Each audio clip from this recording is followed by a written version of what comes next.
The rain hit me like a slap, harsh and sharp, the second that door banged shut. I stood there on the porch, my shirt adhering to my skin, my hair dripping into my eyes, waiting for the punchline. Kira, my wife, had been laughing so hard her face grew scarlet, her voice echoing with Jenna, Bria, and Tasha as they pushed me out. "Let's see how long he can survive in the cold," she'd said, like it was some great game. I could still hear them giggling through the wood, their sounds muted yet alive, while I stood there, stunned, thinking they'd open it back up any second. It was intended to be humorous, they stated, a prank, something to tell at parties later. But then, the lights flicked off inside. The blinds snapped shut one by one, like eyes closing on me. I banged on the door, my knuckles burning from the wet wood, yelling, "Kira, come on, let me in!" Nothing. Simply the sound of rain pounding the ground and my own breathing, heavy and quick. I waited. Minutes turned into an hour. My teeth chattered, my fingers grew numb, and still no one came. I kept visualizing her face, those bright green eyes, that smirk she'd get when she knew she'd won. I thought maybe she'd crack, feel guilty, push the door open with a false apology and a towel, yet the house stayed dark. Silence, dead. Hours passed, and my legs shook so severely I could barely stand. I didn't have my phone, my money, nothing but the garments soaking through to my bones. Gazed at that door one last time, the one I'd painted blue for her last summer, and something in me simply broke, not loud, not with a scream, but quiet, like a rope snapping inside. I turned around, stepped off the porch, and started walking. The rain swept me up, and I didn't glance back. I didn't know where I was headed, but I knew I wasn't returning. Not to that house, not to that laugh, not to her. It wasn't funny anymore. It never was. My boots squelched in the mud, and every step felt heavier, like the universe was trying to pull me down. Yet I kept moving. The streetlights flickered, producing long shadows that spread out like they were chasing me. I didn't have a plan. I didn't know what came next. All I felt was this anguish, this raw, jagged thing in my chest, telling me I'd been a fool to think she'd ever cared. I walked past our neighbor's house, the one with the yappy dog that constantly growled at me. But even he was quiet tonight. Maybe he knew. Maybe he saw it coming. I didn't stop to think about what I'd left behind, my keys, my work, my whole damn life. None of it mattered. The rain kept pouring, and I kept walking, my hands tucked deep in my pockets, my head down against the wind. I don't know how long I walked before the cold started to feel normal, like it was part of me now. I passed a petrol station. The clerk inside stared at me through the window, like I was some ghost drifting by. Maybe I was. I didn't stop. I didn't ask for help.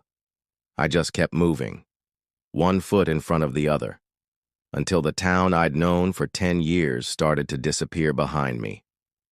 That night, out there in the dark, I wasn't Reed anymore. Not the guy who fixed the sink, not the guy who paid the bills, not the guy who laughed at Kira's silly jokes. I was just a man, walking away, leaving everything I'd built to rot behind that slammed door, and somehow, that felt good.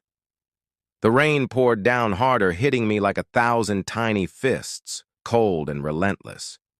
But I didn't stop. I didn't look back, and I never would. She asked, her voice sharp enough to break glass. I nodded. He added, "You might need help." She snorted, tossing me a towel with a fading name badge that said, "Jim, dishwasher, quit yesterday night, snatched a bottle of whiskey on his way out. You steal, you're dead. Start now." I didn't argue. Didn't have the energy to. She pointed me toward the rear, a tight kitchen with a sink stacked high with greasy plates and coffee mugs. I got to work, rolling up my sleeves and thrusting my hands into the steaming water. The heat burned at first, but it felt amazing, like it was scraping away the numbness that had settled over me since that night. I scrubbed hard, the clatter of dishes drowning out the cacophony in my mind. I didn't think about Kira. Not her laugh, not the way she locked me out, not the pals who'd egged her on. I focused on the dishes, the way the soap flowed off them, the rhythm of rinse, stack, repeat.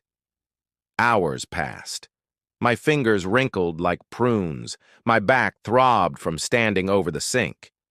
Dolores popped her head in once, grumbling when she saw the mound shrinking. "Not bad," she murmured, then disappeared back to the front. It wasn't much, but it felt like something.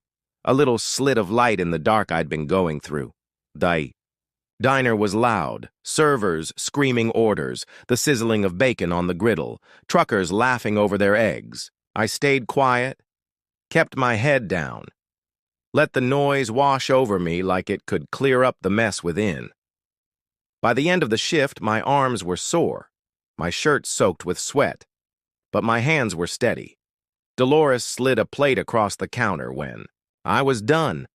Charred bread, a fried egg, a chunk of bacon that looked like it had seen better days. "Eat," she said, not looking at me.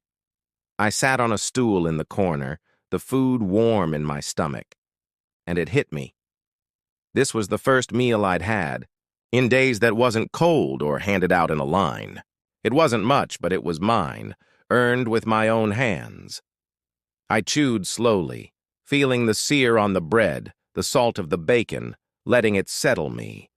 The diner emptied out as the sun fell low, leaving just the hum of the fridge and the clink of Dolores counting the register. I went back to the sink, tackling the last few pans, the hot water boiling up around me.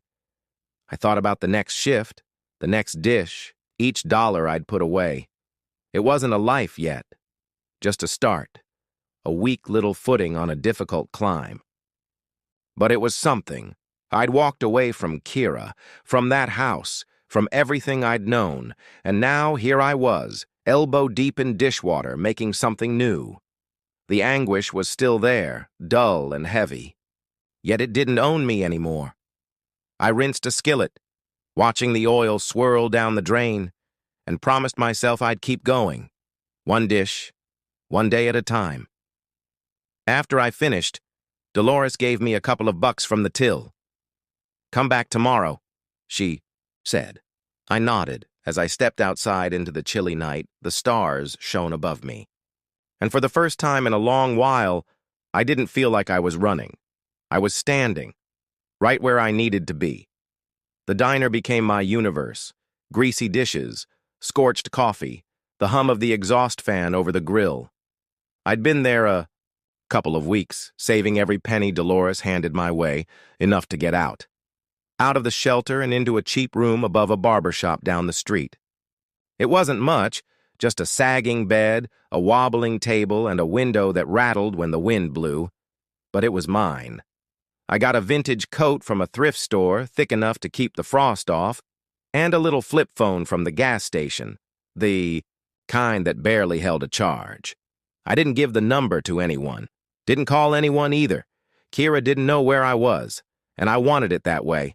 I'd started using the name Reed again, not hiding it like I did that first night at the shelter. But I kept everything else locked up tight. No one at the diner asked questions. Dolores didn't care, and the waiters were too busy flirting with truckers for tips to bother with me. I enjoyed it that way, the quiet wrapping around me like a shield. I didn't talk about the past. Didn't let it sneak in when I scrubbed pots or cleaned the floor. But one night, after a hard shift, I messed up.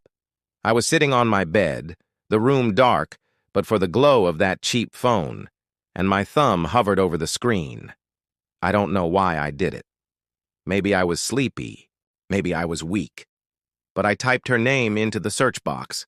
Kira's social media popped up, her profile picture, the same grin I used to think was attractive. My heart stopped, a cold jolt shooting through me as I scrolled.